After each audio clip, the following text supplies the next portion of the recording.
Acerca de la iluminación, puedo decirle que, no está más allá de la naturaleza de las cosas. La iluminación es la naturaleza misma de las cosas. Pero nunca se ha expresado en tales términos. Por el contrario, se ha corrompido la mente de las personas creando un objetivo contrario a la naturaleza, con nombres increíbles como supranaturaleza. O el superhombre. Y el ser humano se ha visto enredado en esto por una sencilla razón. La naturaleza de las cosas ya está donde ustedes están. No es una excitación, ni un reto, ni una invitación a poner a prueba tu ego. No es una estrella remota. Para alimentarse, la mente necesita algo muy difícil, algo casi imposible. Solo si logras lo imposible sentirás que eres especial. La iluminación no es una cuestión de talento, no es como quien nace pintor, poeta o científico, eso sí que es una cuestión de talento. La iluminación es simplemente la fuente misma de la vida para todo el mundo. Ni siquiera tienes que salir de casa para buscarla. Si sales de tu casa para buscarla, la perderás, y quién sabe cuándo podrá volver. La iluminación no es sino comprender el hecho de que soy lo que siempre he querido ser, nunca he sido otra cosa y jamás podré ser otra cosa. La definición misma de la naturaleza consiste en que no puedes superarla. Puedes realizar esfuerzos y provocar angustia, confusión, ansiedad, tensión, tristeza, pero no superarla. Porque eres tú, ¿y cómo vas a ir más allá de ti mismo? Es la fuente misma de tu vida, tu existencia misma. Vayas a donde vayas, serás ella. Se sabe de muchas personas cuya primera experiencia de sí mismas ha sido una simple carcajada. Ver lo absurdo de lo que intentaban hacer, intentar ser ellos mismos. Es lo único imposible en este mundo, porque ya eres tú mismo, ¿cómo vas a intentar serlo? Pero los sacerdotes, los llamados líderes religiosos y todos los que os quieren ver esclavizados os dan ideales. Os dicen, a menos que os comportéis de cierta manera, os equivocaréis. A menos que hagáis lo que os mandan, no sois buenos. Nadie le ha preguntado a esas personas, ¿quién os ha dado autoridad para decidir por otros? Si pensáis que algo está bien, hacedlo, pero no tenéis ningún derecho a decirle a nadie que siga vuestro ejemplo. Los grandes corruptores, los grandes envenenadores son quienes han creado a los seguidores, porque seguir a alguien simplemente significa meterte en una situación absurda contra ti mismo. Te dicen que tienes que ser alguien que nunca podrás ser. Esto ha creado todo un mundo de terrible sufrimiento. A menos que comprendamos las raíces, no desaparecerá ese sufrimiento. Podremos tener más artilugios, más tecnología, pero no acabará el sufrimiento. No se trata solo de que los pobres sufran. Según mi experiencia, el pobre sufre menos que el rico, el pobre, al menos, tiene alguna esperanza. El rico, si no vive en iluminación, vivirá sin esperanza. Sabe que ha hecho todo lo que podía hacer, y su vida está tan vacía como siempre, o incluso más vacía que nunca. Y se aproxima la muerte, la vida se acorta por momentos, y la ha desperdiciado acumulando dinero, poder, prestigio. Ha desperdiciado su vida por ser santo, por orar ante dioses fabricados por el hombre. Y todo esto se ha hecho sencillamente para que no puedas ser tú mismo. Mi moral es muy sencilla, la que les enseño. No se vuelvan en contra de nuestra naturaleza. Ni aunque todos los budas posibles, de todas las épocas, se opusieran a ello, no les hagas caso. No tienen nada que ver con nosotros. Hicieron lo que les parecía bueno para ellos, y ustedes tienen que hacer lo que consideren bueno para ustedes. Y lo bueno, no lo puede definir ningún texto sagrado. No lo puede definir ningún criterio externo.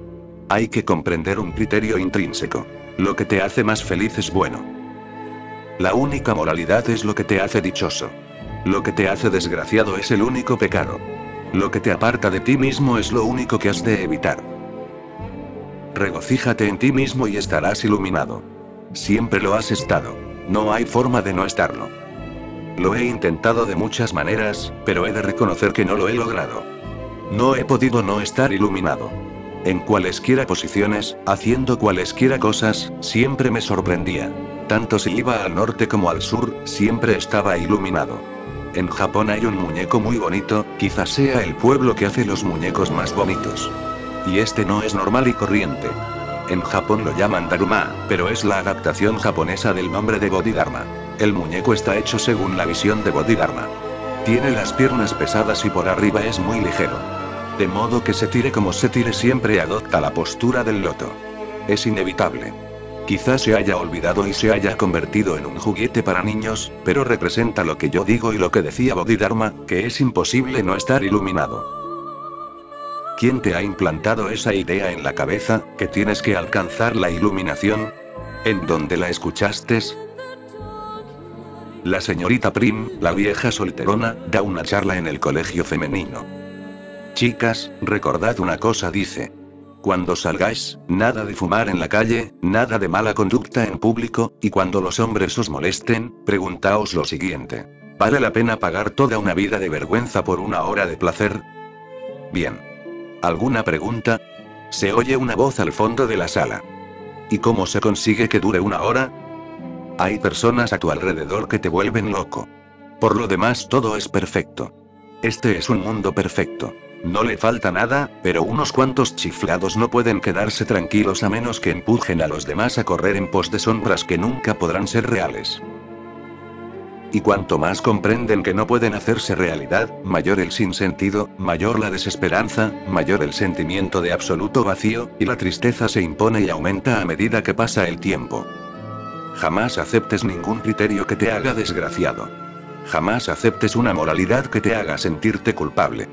Jamás aceptes nada que intente imponerte algo en contra de tu carácter. Sé tú mismo y serás perfecto. Apártate de ti mismo y tendrás grandes dificultades. Todo el mundo las tendrá. Según mi propia experiencia de contacto con miles de personas, nunca he visto a un hombre realmente desgraciado. Por el contrario, he conocido a personas que disfrutan de su desgracia, que exageran su desgracia. Da una tremenda lástima ver que unas personas que podrían haberse transformado en hermosas flores hayan quedado tan reducidas. No conocen el camino hacia su propia casa, y todo el mundo intenta ayudarlas a ir a otro sitio, sé un Jesucristo, sé un Buda, sé un Moisés, pero nadie te dice, sé tú mismo. ¿Qué relación existe entre Moisés y tú? ¿Cuáles son los vínculos entre Moisés y tú? Pero la gente rinde culto, y reza, con la esperanza de que algún día llegarán al ideal que imaginan. Naturalmente, siempre fracasan. Eres una rosa y vas a ser una rosa. Que el mundo entero lo aprecie o lo condene, no importa. En cuanto una persona toma la postura de voy a hacerme valer, no tiene nada que ver con el ego. Se trata simplemente de protegerte ante un mundo criminal corrompido desde hace miles de años. Tienes derecho a protegerte, a que no te envenenen. Y no sentirás ninguna necesidad de un Dios, de una religión, de un código moral, de una metodología, de hacer esfuerzos por alcanzar la iluminación. El simple hecho de ser natural supone más de lo que te imaginas. Salvo el hombre, la existencia entera está iluminada. Nadie intenta conseguir otra cosa. Todo el mundo está tranquilo, en paz con el universo. El gran científico Julian Huxley sostiene una hipótesis que, aunque no hay forma de demostrarla, parece tener cierta trascendencia. Tras toda una vida de investigaciones llegó a la siguiente conclusión. Parece que algo ha ido mal en el mecanismo mismo del hombre. Porque ningún árbol parece sentir angustia, ningún animal en libertad se suicida, ningún animal en libertad se vuelve homosexual. Pero en los zoológicos ocurre algo extraño. Cuando los animales viven en un zoológico, empiezan a adquirir características humanas, como la homosexualidad.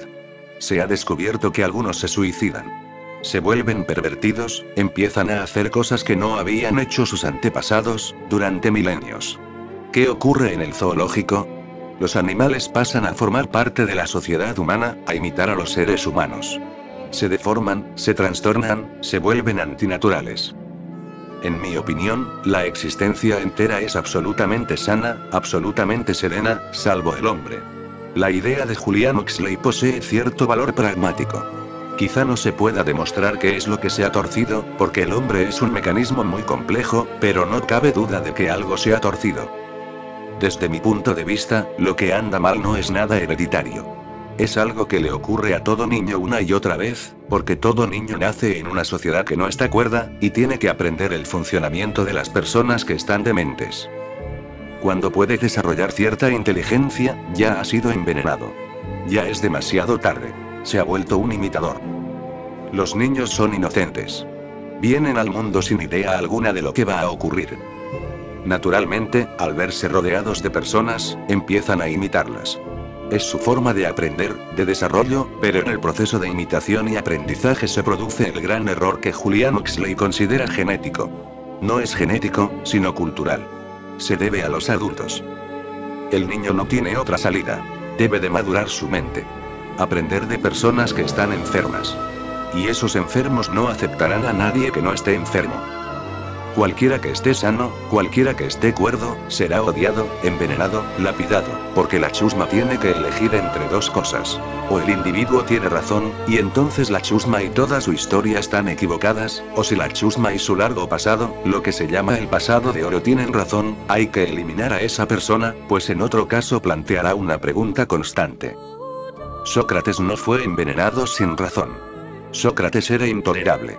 Su presencia misma os molesta porque su altura, su inteligencia, su honradez, todo eso demuestra vuestra hipocresía. Naturalmente, la chusma no está dispuesta a aceptar el criterio de un solo hombre opuesto a la historia entera de la humanidad. Es mejor destruir a ese hombre, librarse de él.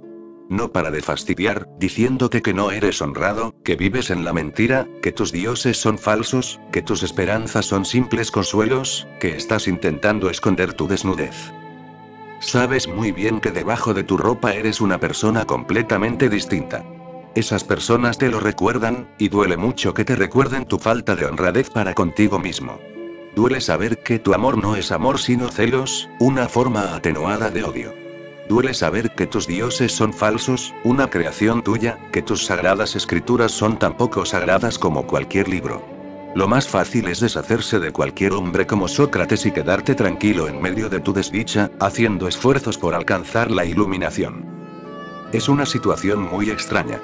Siempre que alguien es natural y está iluminado, se le destruye y se intenta averiguar cómo alcanzar la iluminación.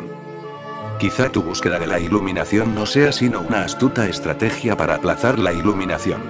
Aún más. Incluso hablar de aplazamiento no es correcto. Tienes la iluminación y estás intentando no tenerla. Todos tus esfuerzos por ser católico, protestante, por ser un discípulo, hindú o musulmán no son sino una estratagema para no reconocer tu iluminación. Limítate a ser natural para mantenerte en sintonía con la existencia, para que puedas bailar en medio de la lluvia, para que puedas bailar al sol y bailar con los árboles, para que puedas comulgar incluso con las piedras, las montañas, las estrellas. Salvo esa, no existe otra iluminación. Voy a definirlo. La iluminación consiste en estar en armonía con la existencia. Estar en armonía con la naturaleza misma de las cosas es la iluminación. Ir en contra de la naturaleza solo conlleva desdicha, una desdicha que tú mismo creas. Nadie sino tú es responsable. Por lo tanto, la iluminación no requiere de ningún momento especial ni de un lugar específico. Todos los lugares son especiales, porque todos los lugares están desbordantes de Dios. Ningún lugar es normal y corriente. Te puede llegar la iluminación incluso en el cuarto de baño. A la iluminación no le asusta un cuarto de baño. Puede ocurrir en cualquier parte. No hace falta que vayas a lugares sagrados, porque no hay ninguno. La existencia entera es sagrada. No hace falta que vayas a la iglesia cristiana, a Varanasi, ni a Jerusalén ni a la Meca, tonterías. Todos los sitios están llenos de Dios. Todo lugar es especial. Y todo momento es especial. No existe una razón, un clima especial para la iluminación. En realidad, la iluminación no es algo que ocurra. Si ocurriese, quizá entonces, en cierto terreno, en cierto clima, en cierto lugar, en ciertos días resultaría más posible, pero la iluminación no es algo que ocurra. La iluminación se limita a un reconocimiento, al reconocimiento de que siempre has estado iluminado, de que ni un solo momento has perdido esa iluminación. Simplemente estabas dormido. Por eso te topas con extrañas experiencias Satori de los maestros del Zen. Alguien que pasa por el mercado oye recitar el Sutra del Diamante. Con un solo verso, le sobreviene la iluminación. ¿Cómo es posible? Un solo verso del Sutra del Diamante y ya te ha llegado la iluminación. Sí, puede ocurrir, porque la iluminación es tu naturaleza, tu carácter mismo. No es algo que esté fuera. La flor ya está floreciendo, pero tú no la miras. Sigues mirando hacia otros lados, no hacia adentro. Puede ocurrir, a veces sucede que el maestro pega al discípulo y de pronto con el bastonazo del maestro en la cabeza algo se dispara, deja de pensar. De pronto lo reconoce, toma conciencia. Cualquier cosa, se cuenta que había un discípulo meditando en silencio, meditando durante meses enteros, años enteros. Un día llegó el maestro, con un ladrillo, y se puso a frotarlo contra una piedra ante el discípulo, que estaba sentado como un Buda. El discípulo había adquirido gran destreza en permanecer sentado durante horas, sin moverse, como una estatua. El maestro estaba frotando un ladrillo contra una piedra, y sin duda el discípulo se sintió muy molesto. Debió de darle de entera, con alguien frotando un ladrillo contra una piedra enfrente de él, y que encima fuera el maestro. Intentó controlarse, una y otra vez, y cuando no lo pudo soportar dijo: «Ya vale. ¿Qué haces?». Y el maestro replicó: «Estoy intentando hacer un espejo con este ladrillo. A base de frotar y frotar, un día será un espejo». El discípulo dijo, riendo: «Debes de haberte vuelto loco». El maestro replicó: «¿Y tú? Llevas años sin dejar de frotar el ladrillo de tu mente, ¿y crees que va a pasar algo?». De pronto se disiparon las nubes. Sí. El discípulo lo reconoció y se postró a los pies del maestro. Pero el maestro tiene que estar al tanto de los momentos en los que el sustrato de inconsciencia es muy leve. La iluminación puede darse en cualquier lugar, en cualquier momento. Solo hay que dejar que se produzca. No se trata de tiempo ni de lugar. Se trata de dejar que ocurra. Ahora una parábola zen moderna, que no encontraréis en los libros de zen, ni en ningún escrito. La iluminación de un buscador. Un joven muy serio se sentía confuso por los conflictos de mediados del siglo XX en Estados Unidos. Acudió a muchas personas en busca de una forma de resolver las discordias que lo atribulaban, pero siguió como estaba, atribulado. Una noche, en un café, un sacerdote zen que se había autoordenado como tal le dijo: «Ve a la mansión en ruinas a esta dirección que te he escrito. No hables con ninguno de los que viven allí. Debes guardar silencio hasta que salga a la luna, mañana por la noche. Ve a la habitación grande que está a la derecha de la entrada, siéntate en la postura del loto sobre los escombros, en el rincón nororiental, de cara al rincón, y ponte a meditar». El joven siguió las instrucciones del sacerdote zen. Mientras meditaba, no paraban de asaltarle las preocupaciones. Le preocupaba si lo que quedaba de las cañerías del segundo piso se desplomaría sobre el primero, donde estaba toda la basura sobre la que se había sentado. Le preocupaba cómo enterarse de cuándo saldría la luna a la noche siguiente. Le preocupaba qué dirían de él las personas que pasaban por la habitación. Tanta meditación y preocupación se interrumpieron cuando le llegó un efluvio del segundo piso, como para poner a prueba su fe. En aquel mismo momento entraron dos personas en la habitación. Una le preguntó a la otra quién era el hombre que estaba sentado allí.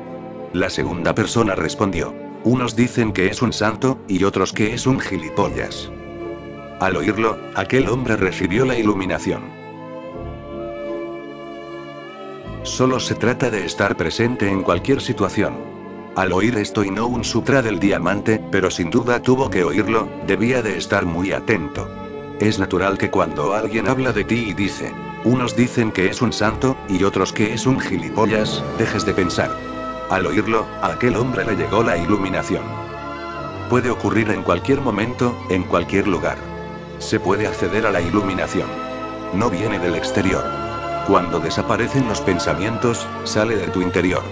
Cuando los pensamientos dejan de reclamar tu atención y de repente guardas silencio, te mantienes atento, alerta, sale del centro mismo de tu ser. Surge como un perfume. Y desde el mismo momento en que ves que surge, es tuyo para siempre. En vista de que todo el mundo desea tanto la iluminación, ¿no será verdad que también tenemos todos mucho miedo?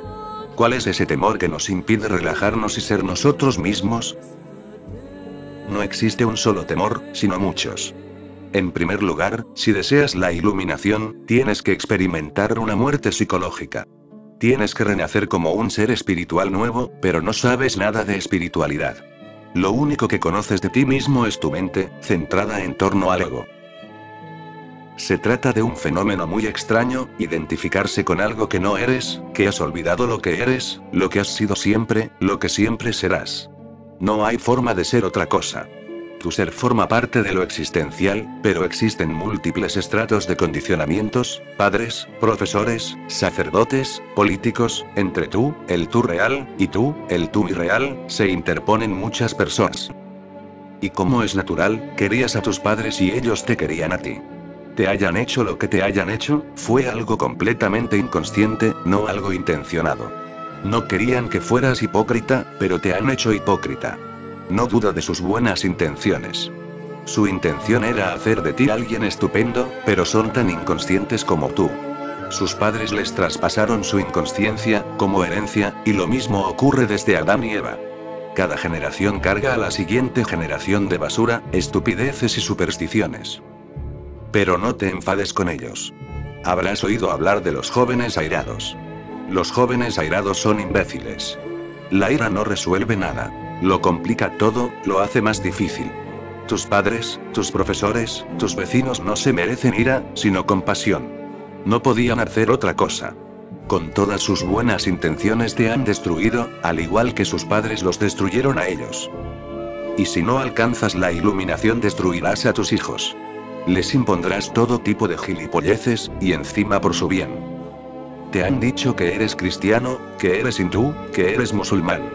Viniste al mundo como una tabla rasa. No había nada escrito en ti. Tus padres te grabaron el nombre de cristiano y te impusieron la idea del cristianismo, y utilizaron tu miedo y tu codicia como instrumentos. Te inculcaron el miedo al infierno, la codicia por el cielo. Y, naturalmente, no querían que siguieras los senderos del pecado, sino el regio camino de la virtud. No albergaban nada malo en sus intenciones. Nadie pone en tela de juicio sus intenciones. Lo que sí se pone en tela de juicio es que no fueran inconscientes, que las semillas que estaban sembrando fueran ponzoñosas. Ni las buenas intenciones ni los buenos deseos van a cambiar esas semillas. Y cuando arraigan en ti resulta más difícil librarse de ellas, porque te has identificado con el árbol de la ponzoña. A un cristiano le resulta difícil renunciar al cristianismo. Se sentirá como si estuviera traicionando algo. Si renuncia al cristianismo, pensará que está traicionando a Jesucristo. No está traicionando a nadie, sino simplemente intentando salir de todos los repugnantes condicionamientos que le han impuesto un montón de personas. Ese es el miedo. Tienes miedo de librarte de cualquier condicionamiento porque ese condicionamiento te otorga cierta personalidad, pero como no te das cuenta, no te preocupa. Tu personalidad ha ocupado el lugar de tu individualidad. Y tirar por la borda tu personalidad, ¿qué significa tu pasado? Todo tu pasado, no tienes elección. No se trata de que haya partes malas y puedas prescindir de ellas y de que haya partes buenas que puedas conservar. Los demás te imponen tu pasado entero, de modo que no importa si es bueno o malo. Lo importante, lo que tienes que recordar consiste en que no es un descubrimiento tuyo, sino que es todo prestado, de segunda mano, de tercera mano. Incluso puede haber pasado por millones de manos. Está realmente sucio. Tienes que librarte por completo de él. Se abrirá un vacío y te sentirás perdido. Antes te conocías, sabías quién eras. Se abrirá un vacío cuando no sepas quién eres, pero es una experiencia maravillosa, porque habrás recuperado la inocencia. Habrás renacido. Es un renacimiento. Y a partir de ahí puedes empezar a descubrir. Es un territorio nuevo en el que nunca habías estado. Te habían mantenido dando vueltas y más vueltas en la circunferencia de tu existencia. Es una aventura, un gran reto. Y surge el miedo. Surge el miedo porque lo que crees que eres está sin duda en tus manos, pero la individualidad a la que yo me refiero no está en tus manos. No sabes qué vas a descubrir, ni siquiera si hay algo que descubrir. Hay un proverbio muy parecido en muchas lenguas. Más vale pájaro en mano que ciento volando. Y lo que yo te pido es que dejes el pájaro en mano por algo de lo que aún estás muy lejos. El miedo es algo natural. No hay que preocuparse. Solo hay que comprenderlo. Lo único que puedo hacer es ponerlo muy claro, que no hay por qué sentir miedo. Puedes librarte de todo lo que te han añadido después de nacer, y seguirás viviendo. No solo viviendo, sino viviendo muy bien. No tienes por qué esperar la muerte. Puedes darle la muerte a tu personalidad ahora mismo, y renacer. En eso consiste la iluminación. Muere la personalidad y empieza a crecer y a florecer la individualidad que estaba reprimida por la personalidad. Pero tu pregunta da lugar a otra pregunta. Al escucharme, o al leer algo sobre la idea de la iluminación, empiezas a ansiarla. Ahí está el problema principal. Dices: deseo la iluminación. El deseo establece una barrera. ¿Quién es ese yo que desea la iluminación? Ese yo es tu ego, que te impide la iluminación. Ese yo que intentaba convertirse en gran líder, en la persona más rica del mundo, en el presidente más poderoso de Estados Unidos o de la antigua Unión Soviética, a ese mismo yo se le ocurre otra idea, la de ser incluso más importante que todos los presidentes y todos los ricos del mundo. La iluminación. El ego dice: ¡qué bien! Quiero la iluminación. El ego no puede llegar a la iluminación, al igual que la oscuridad no puede transformarse en luz.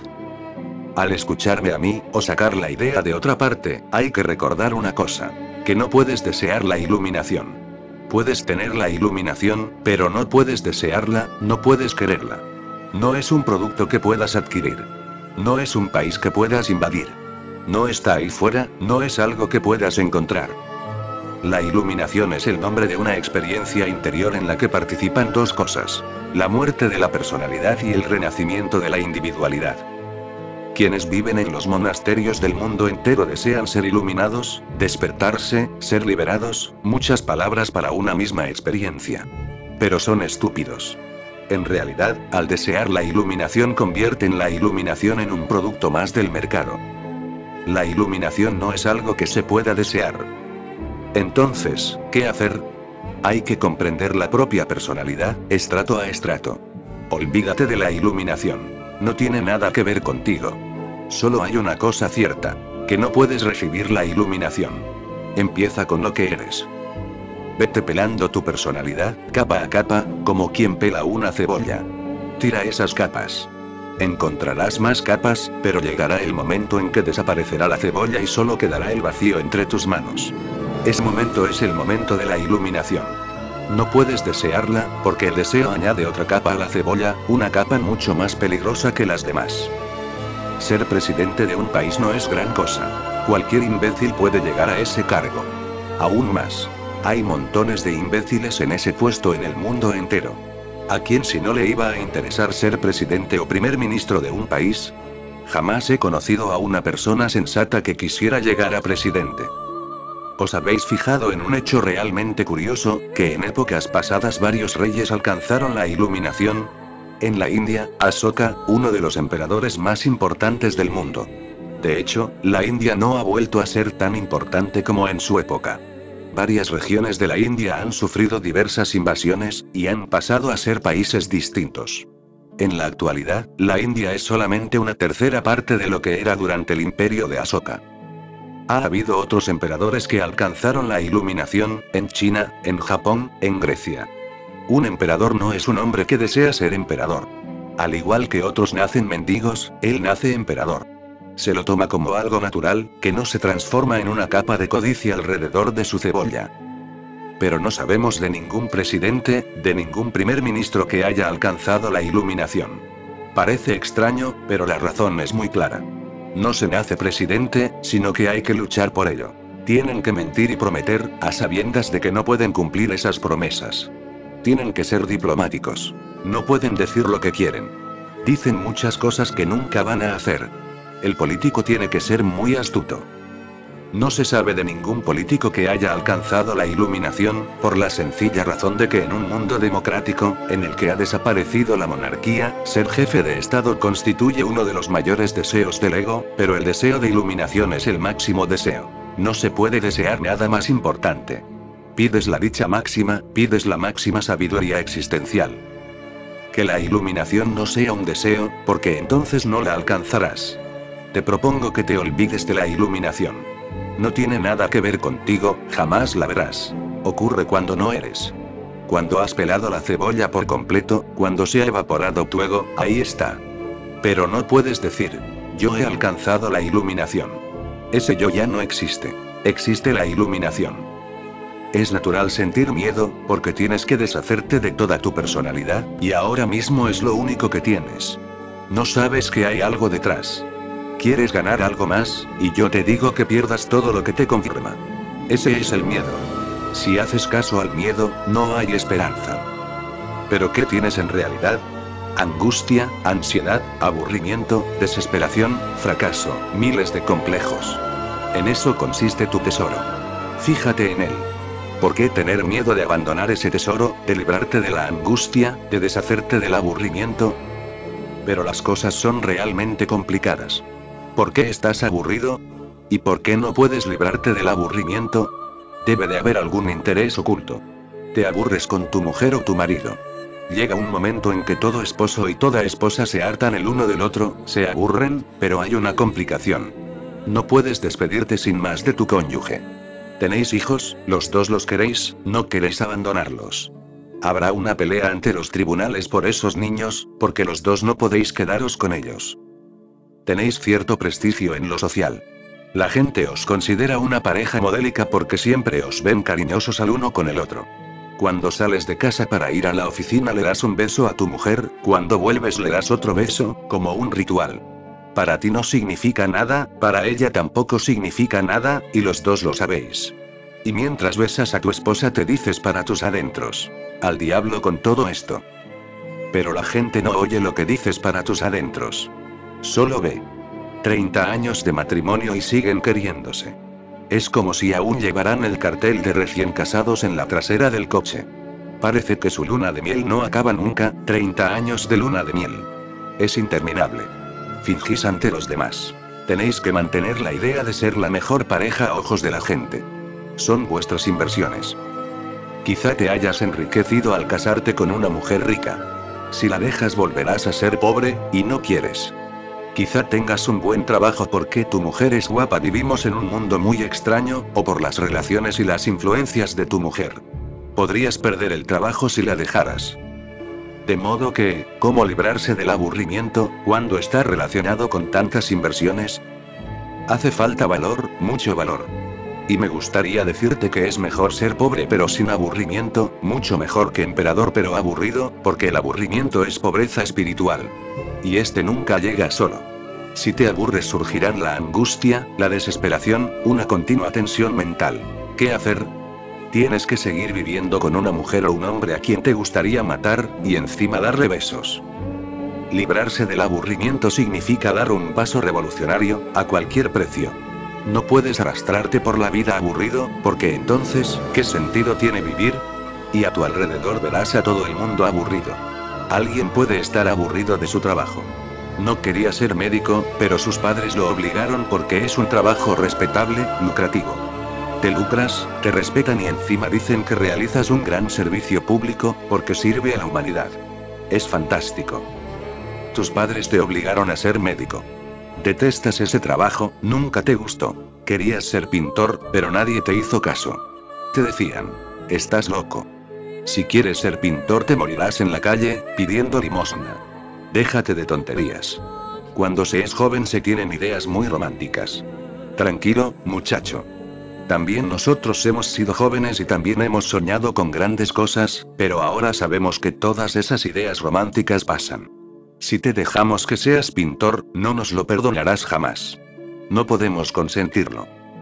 Quieres ser músico, bailarín, escultor, pero nadie va a apoyarte. Querías ser bailarín y eres empresario. Estás aburrido. En realidad, quieres colgarte de un árbol un día de estos y acabar con todo, pero tampoco puedes porque tienes tanto que hacer, tienes que presentar la declaración de la renta, y Hacienda anda detrás de ti, no te queda tiempo para ahorcarte. Tienes muchas cosas por acabar. En primer lugar tienes que acabarlo todo y después podrás ahorcarte, pero las cosas siempre seguirán inacabadas. Y la idea de ahorcarte te proporciona cierta tranquilidad, cierto placer, al pensar que, sea cual sea la situación, siempre queda una salida, que siempre puedes ahorcarte. Así que, ¿para qué darse prisa? ¿Y quién sabe? A lo mejor mañana cambian las cosas, a lo mejor encuentras a la mujer de tu vida. No existe la mujer de tu vida, ni el hombre de tu vida. Nadie los ha encontrado, jamás. Pero sí existe la fantasía de encontrarlos. Cuando se enamoran, todas las parejas piensan que están hechos el uno para el otro, que han encontrado a la persona con la que siempre habían soñado. Es la persona en la que siempre habían pensado, que siempre habían deseado, pero cuando acaba la luna de miel sabes que estás atrapado con una persona que no te conviene, que no estáis hechos el uno para el otro. Sin embargo, sigues fantaseando. A lo mejor con otra mujer. Porque en el mundo hay tantas mujeres, tantos hombres, esta vez te has equivocado, pero quizá la siguiente. Un amigo mío se casó 3 veces. En la India resulta difícil divorciarse. Echó a perder casi toda su vida por culpa de las mujeres.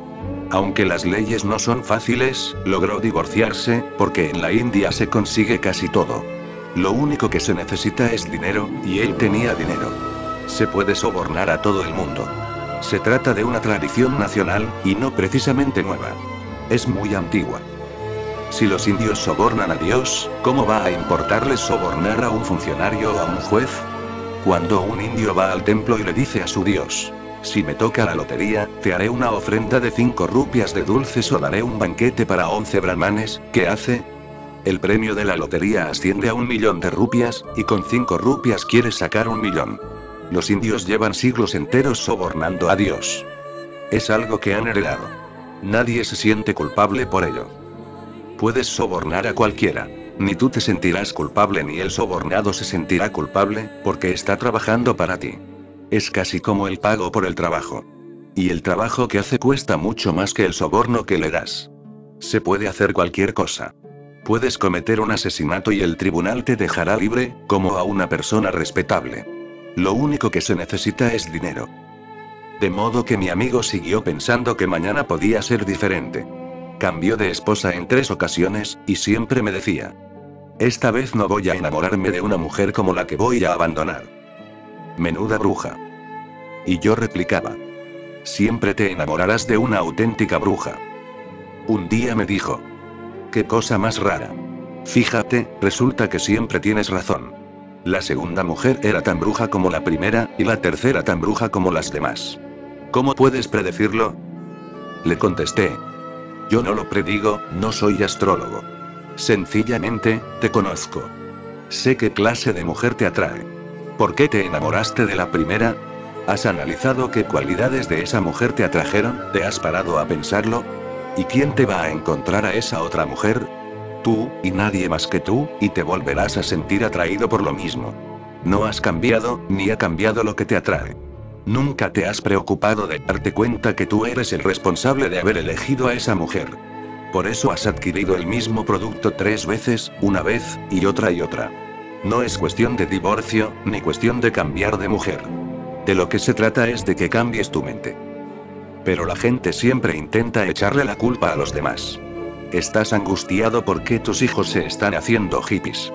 Tu hija fuma marihuana, tu hijo hace todo lo que a ti te parece mal. Pelo largo, barba, drogas, ha dejado la universidad, estás angustiado. ¿Qué va a pasar? Le echas la culpa de tu angustia a tu hija, a tu hijo, a tu mujer, cualquiera te sirve. ¿Crees que si tu hijo fuera por el buen camino, si tu hija no se hubiera quedado embarazada antes de casarse, si no tomaran drogas, crees que no te sentirías angustiado? Conozco a muchas personas cuyas hijas hacen cuanto les dicen, cuyos hijos estudian lo que quieren los padres, y sin embargo están angustiados por otra cosa. Siempre encuentran algo por lo que preocuparse. Si tienes hijos, te preocupas por tus hijos. Si no los tienes, te preocupas porque Dios no te los ha dado. Parece un verdadero zoológico, este mundo nuestro. Deshacerte de las capas del ego significa que estás dispuesto a suicidarte psicológicamente. Voy a llamarlo sannyas, para que quede mejor, porque si lo llamo suicidio te asustará aún más. Has venido aquí para alcanzar la iluminación, no para suicidarte, pero lo cierto es que a menos que te suicides no habrá iluminación. La gente quiere la iluminación, pero no quiere renunciar a nada, no quiere perder nada. ¿Quieres la iluminación tal y como eres? Pues bien, es imposible. Tendrás que cortar con muchas cosas que se han hecho casi idénticas a ti. Y eso es lo que yo hago continuamente. Partirte la cabeza, machacarte, golpearte, escandalizarte. Y seguiré haciendo todo lo posible para escandalizarte, para herirte, porque quiero que seas consciente de que es tu ego el que se siente herido, el que recibe la herida. No sigas tu temor instintivo, porque eso te hará cobarde, degradará tu humanidad. Es una humillación que tú mismo te impones. Siempre que percibas algún temor, lucha contra él. Es un criterio muy sencillo. Siempre que percibas un temor, lucha contra él y crecerás, te expandirás, te aproximarás al momento en que el ego desaparece, porque solo funciona con el miedo. Y cuando desaparece el ego se produce la iluminación. No es una suma. La iluminación no es algo que se añada a ti.